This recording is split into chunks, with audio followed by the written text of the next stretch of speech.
Bienvenidos a este nuevo video. Hoy les traigo 3 historias impactantes que han sucedido recientemente en Sinaloa, cada una con detalles que han sorprendido tanto a las autoridades como a la sociedad. Primero, hablaremos de los centros de monitoreo clandestinos que siguen apareciendo en Culiacán. Estructuras tan avanzadas que parecían sacadas de una película, pero que estaban funcionando en plena ciudad.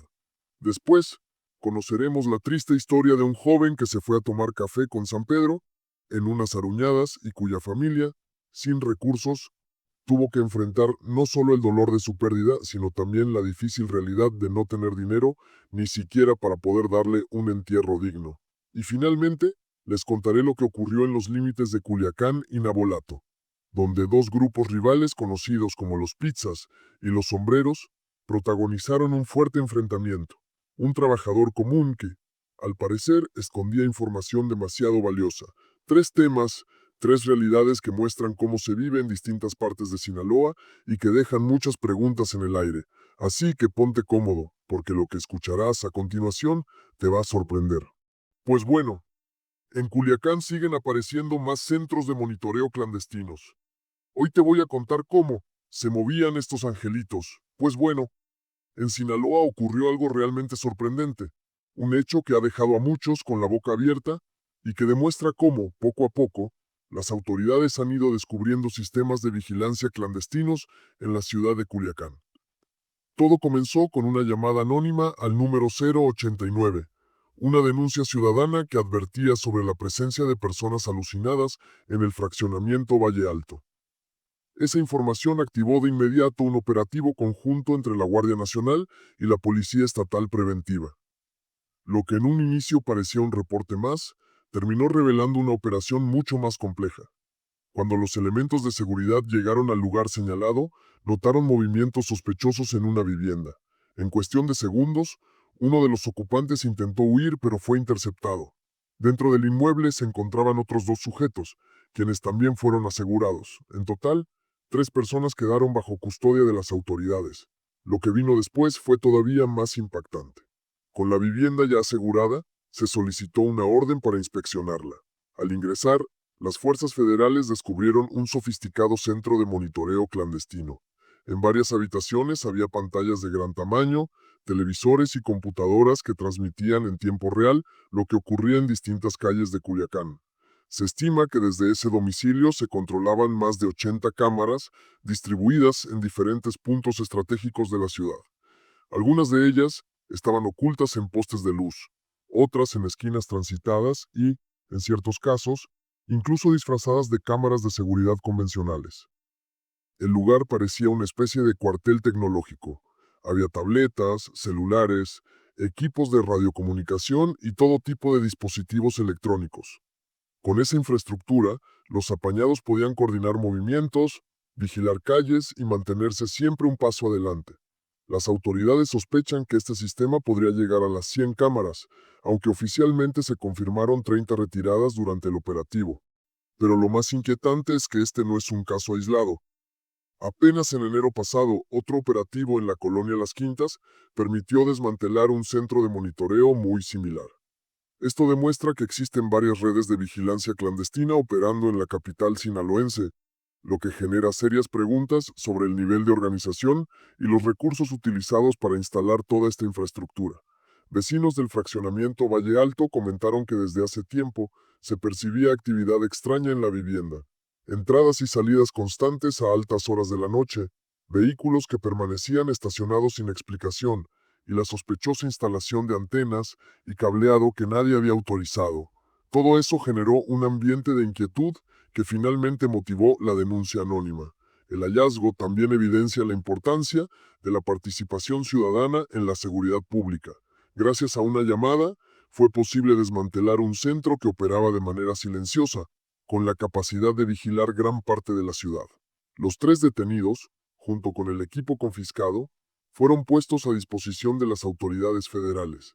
Ahora será la Fiscalía la que determine la situación legal de cada uno y continúe con las investigaciones para saber si existen más casas de este tipo operando en otras colonias de Culiacán. La pregunta que queda en el aire es, ¿Cuántos más de estos centros estarán funcionando en la ciudad? Y sobre todo, ¿qué tan profundo puede llegar a ser el alcance de estas redes clandestinas? Pues bueno, continuando con este video, sigamos con el siguiente tema. Se trata de la historia de un joven en Culiacán que le aplicaron borración en un enfrentamiento hace apenas 2 días. Un hecho que, más allá de la violencia, refleja la dura realidad que enfrentan muchas familias. Cuando este joven fue entregado a su madre, ella se encontró con una situación dolorosa y muy complicada. No tenían dinero para poder enterrarlo dignamente. La familia, de escasos recursos, tuvo que recurrir a la ayuda de conocidos y a la solidaridad de la comunidad para poder cubrir los gastos funerarios. Se hizo una colecta, pero nadie de sus vecinos y de la comunidad quiso cooperar. Este joven era conocido por ser piloto de un vehículo muy particular, un carro blindado de manera artesanal que se volvió famoso en redes sociales. Muchos recordarán haber visto imágenes de este vehículo en distintas tracas, lo que le dio cierta notoriedad. Sin embargo, la fama del carro contrasta con la triste realidad de lo que sucedió después de su borración. Un día antes del sepelio, la familia buscaba desesperadamente apoyo económico para poder llevar a cabo la operación del entierro, ya que no contaban con los recursos necesarios. En redes sociales se generó una gran conversación en torno al caso. Algunos comentaban que estos jóvenes, a pesar de los riesgos que asumen, muchas veces ni siquiera alcanzan a cobrar un sueldo, o en ocasiones ni se les paga. La historia pone en evidencia una verdad incómoda. Muchos jóvenes en Sinaloa y en otras partes del país se ven atraídos por un estilo de vida que promete dinero y reconocimiento. Pero la realidad es muy distinta. Al final, quienes más sufren son sus familias, que enfrentan dolor, estigmatización y problemas económicos al perder a un ser querido en circunstancias tan difíciles. Este caso, como el de tantos otros, deja un mensaje claro. Detrás de la aparente fortaleza y del brillo que algunos presumen en redes sociales, existe un trasfondo de tragedias familiares, sueños rotos y mucho sufrimiento. Pues bueno, continuando con el siguiente tema es, el día de ayer se registró un fuerte enfrentamiento en los límites de Culiacán y Navolato, Sinaloa.